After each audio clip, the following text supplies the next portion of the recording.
The moon hung low above the royal palace of Onika, its silver glow washing over the ancient courtyard where the drum of shadows rested. No one was allowed near it, not even the king himself, for it was said to beat only when danger lingered in the heart of the palace.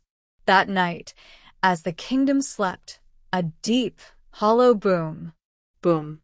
boom, echoed through the night air. Servants froze mid-step, guards dropped their spears, and whispers spread like wildfire. The drum has spoken again. Inside the royal chambers, Prince Olu, barely 20 and burning with restless curiosity, shot up from his bed. He'd heard the drum before, faintly, years ago when his uncle had tried to poison his father. Now it was louder, angry, calling. He threw on his robe and slipped through the corridors, his heart pounding with the rhythm of the drum. When he reached the courtyard, he saw it, the ancient drum, wrapped in spider silk cloth and guarded by 2 elders, vibrating without touch.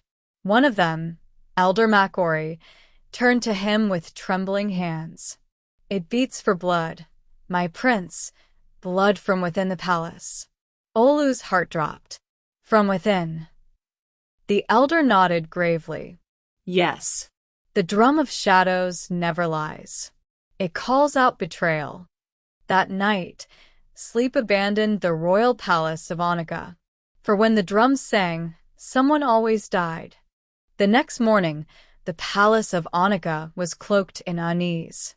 Every servant walked on tiptoe, and the guards' eyes darted like frightened birds. The drum of shadows had never beaten so fiercely, 3 times in one night. Prince Olu sat in the royal council hall beside his father, King Iobami, a ruler known for both wisdom and temper. The king's voice boomed. "Who dares bring shame into this palace? The drum has spoken, and it never beats without reason." Silence filled the hall. Then the king's gaze fell on his son. "Olu, you have always been observant. You will find the traitor among us." Olu bowed his head. "Yes, father." But deep inside, he wondered, how does one uncover betrayal when it hides behind royal smiles? That evening, he began his quiet search. He spoke with servants who cleaned the hallways, guards who kept night watch, and maids who whispered secrets between locked doors. The more he learned, the darker the truth became. There were rumors of forbidden meetings in the queen's quarters, faint candlelight long after the king had slept. And then there was the strange merchant who had begun visiting the palace gates with gifts for the royal family. That night, when everyone else retired, Olu found himself drawn back to the courtyard. The drum stood still, silent, yet he felt a hum, almost like it was breathing. He reached out, hesitating, then touched the rim. A jolt of heat coursed through his fingers, and in that instant, he saw visions. Blood on the throne, the king's crown falling to the ground, and his mother's face crying. He gasped and stumbled back, heart racing. Was it warning him, or showing him the future? "If the drum beats again," whispered a voice behind him, "the throne will fall." It was Elder Makori, standing in the moonlight. "My prince, sometimes betrayal wears the face of love." 3 nights had passed since the drum last sounded, but peace had not returned. It only hid, trembling, beneath the palace roofs. Prince Olu could no longer sleep. Every time he closed his eyes, he saw the same haunting vision, his father's fallen crown and his mother's tear-streaked face. He had to know what it meant. Late that night, he followed the faint glow of lanterns down the forbidden corridor, the one leading to the queen's private chambers. Voices drifted through the half-open door. He stopped. "Listened. We must act soon," a deep male voice said. "The king's cruelty cannot continue." Then his mother's soft voice, trembling with guilt. "I never wanted bloodshed, but if the throne must change hands to save our people, then so be it." Olu's heart froze. His own mother, the queen, plotting against the king? He pressed his hand against his chest, struggling to breathe. The woman who had taught him compassion, who kissed his forehead every morning, was now whispering treason under the same roof. Just then, the floor creaked beneath his feet. The voices stopped. The door swung open, and Queen Morayo stood there, her lantern trembling in her hand. Her eyes widened when she saw her son. "Olu," she whispered, "you shouldn't be here." He looked at her, his voice breaking. "Mother, what have you done?" Tears welled up in her eyes. "Everything I've done was to protect you. The king, your father, he has grown cruel. He bleeds the villages dry while you dream of peace. So you turn against him?" Olu said, his voice trembling. "You make the drum call for his death?" She gasped, stepping closer. "The drum doesn't call for death, my son. It calls for truth." At that moment, a thunderous boom shook the palace walls. The drum had spoken, louder than ever before. Mother and son locked eyes in terror, because this time it was not warning them.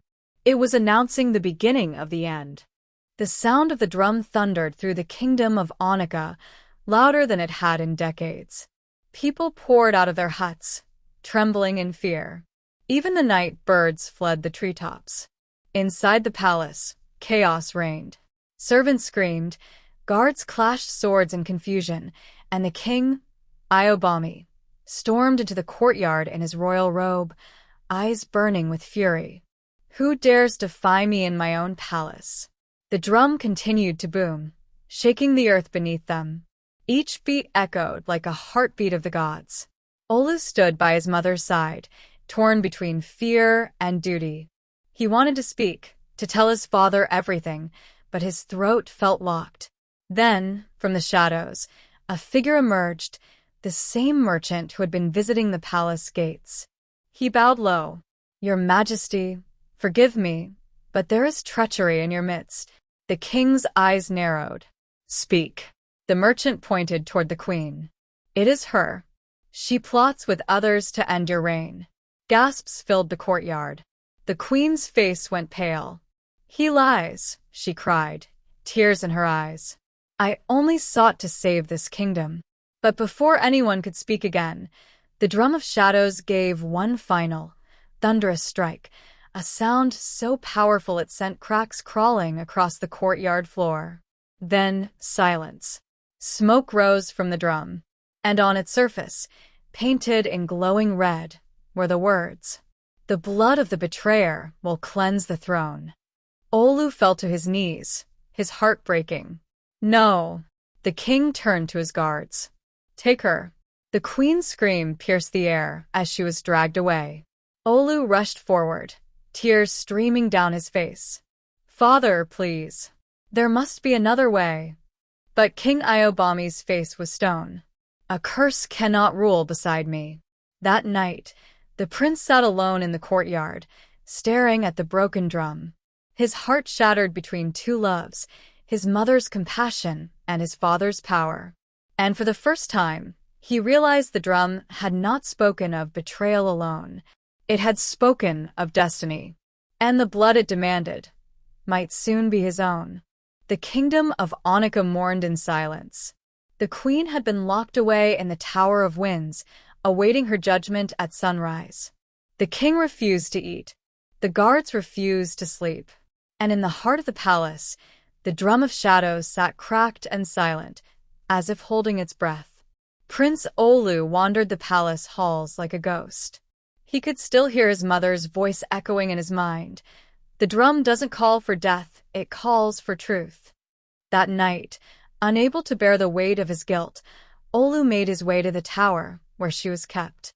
The guards hesitated when they saw him, but one glance from the prince made them step aside. Inside the dimly lit chamber, the queen sat on the floor, her wrists bound in gold chains. When she saw her son, she smiled faintly. "My son, the drum has done its work." Tears welled up in Olu's eyes. "Mother, you don't deserve this. You tried to save our people, and I was too afraid to stand by you." She reached out, her voice trembling. "Do you remember what I told you when you were little? That the crown is not a reward. It is a burden." Olu nodded. Then listen to me, Olu, she whispered. The drum was never cursed. It was made to reveal the truth in bloodlines.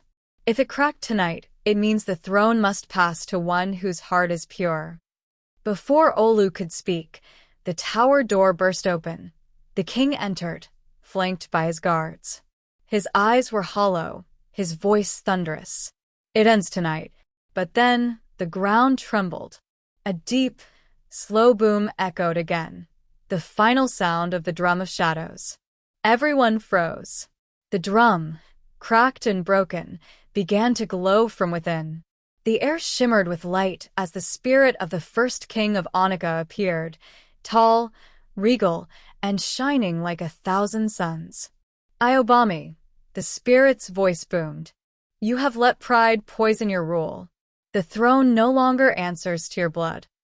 The king fell to his knees, trembling. The bloodline will continue, the spirit said, turning to Olu, but only through the one whose heart beats with truth. The spirit raised its hand toward the queen. The chains around her wrists shattered into gold dust. Then, turning to Olu, it whispered, "The drum beats no more, for the truth has been spoken." And, in a flash of light, it vanished. The drum cracked open completely and turned to ash. The next morning, Prince Olu was crowned king of Onika, not through conquest, but through truth. His father, humbled, stepped down willingly, and his mother stood beside him, tears of pride glistening in her eyes. The kingdom rejoiced, for after many years of deceit and pain, the throne of Onika finally belonged to a heart pure enough to hear the truth in every beat. And though the drum of shadows was gone, its echo lived forever, in the rhythm of Olu's just reign.